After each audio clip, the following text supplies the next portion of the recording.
আজকের আর্জেন্টিনা বনাম মিশর ম্যাচ শুধু শেষ 16 লড়াই নয়, এটি লিওনেল মেসির ক্যারিয়ারের এক ঐতিহাসিক স্মৃতিও ফিরিয়ে আনছে।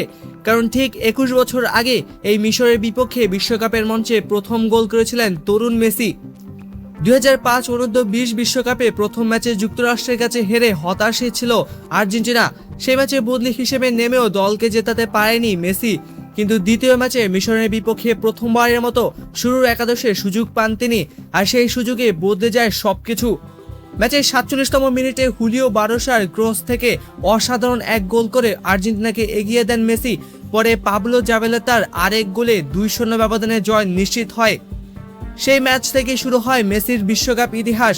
পুরো টুর্নামেন্টে 6 গোল করে জিতে নেয় গোল্ডেন বুট, পাশাপাশি টুর্নামেন্ট সেরা খেলোয়াড় হিসেবে অর্জন করেন গোল্ডেন বল।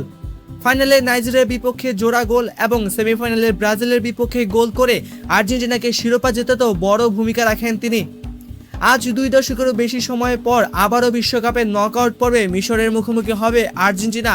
এবারও কি মিশরের বিপক্ষে নতুন কোনো ইতিহাস লিখবেন লিওনেল মেসি, নাকি চমক দেখাবে মিশর? আপনার ভবিষ্যৎবাণী কমেন্টে জানাতে ভুলবেন না।